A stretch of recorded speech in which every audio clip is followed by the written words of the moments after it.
So when you wire these systems, you wire the battery bank at the same voltage as your inverter and your charge controller. When you buy a charge controller, you buy a 24-volt charge controller, you buy a 24-volt inverter, and you buy a 24-volt, and you install a 24-volt wind turbine, and you install a 24-volt battery bank. So everything has to match. All the voltages have to match. So you need to wire your battery bank. If you're buying a 24-volt wind turbine, or a battery charging wind turbine, or if you're buying a 48-volt, your battery bank has to match that. Okay? Now, to do that, we wire batteries so that they match the output of the wind turbine, and we want to basically be sure that they produce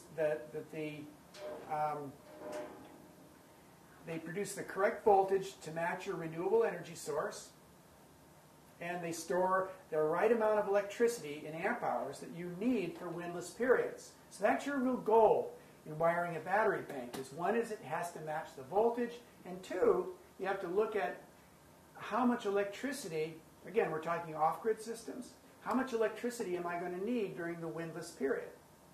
Okay? So here, if you're out on that little house in the prairie again, you might have no wind for 2 or 3 days in a row. If you're off-grid, you want to be sure that your battery bank stores enough electricity, has enough electricity stored in it at the beginning of that windless period to get you through. So those are your two goals, wiring to the proper voltage and wiring so that you have enough electricity to get you through. Now, when we wire batteries, I don't know if I've mentioned this in this class, but the renewable energy batteries that we typically install are 6-volt batteries.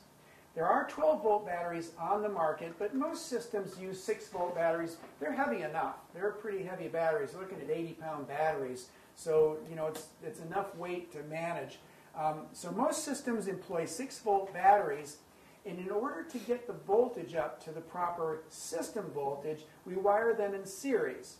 And series wiring means that we attach the positive of one battery to the negative of another. Here's a series wiring right here. Positive is attached to negative. And when you wire in series, so if we wire 2 6-volt batteries, we'll end up with a 12-volt battery. Okay, so wiring in series increases the voltage.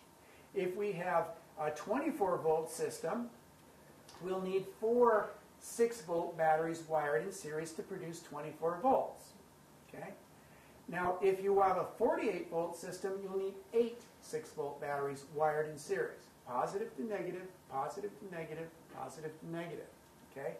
It's just like the same thing that you do in a flashlight. This is a series wiring.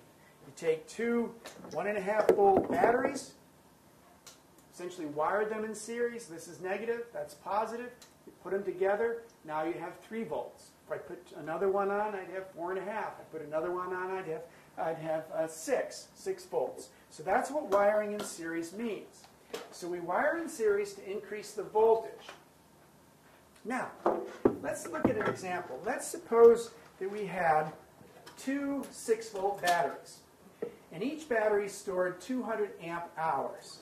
Now, an amp hour, you remember, as you may recall from yesterday, or for those of you who are new to us, an amp hour basically is 1 amp flowing into or out of a battery for an hour.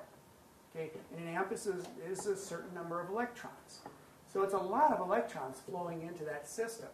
6.242 times 10 to the 18th electrons per second flowing into that over an hour. Okay?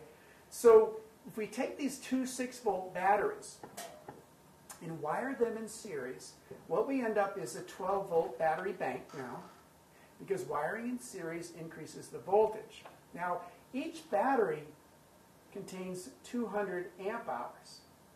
Okay?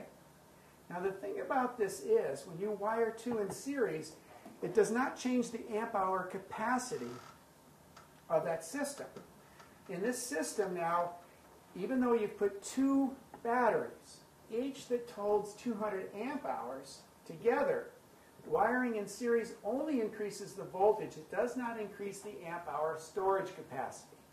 Now that seems like a rip-off, or that seems like what have I done? I've got 400 amp hours. Shouldn't I have 400 amp hours? You haven't really lost anything. You now, each one of these batteries is 6 volts, 200 amp hours, right? Now you've got 12 volts at 200 amp hours. Okay?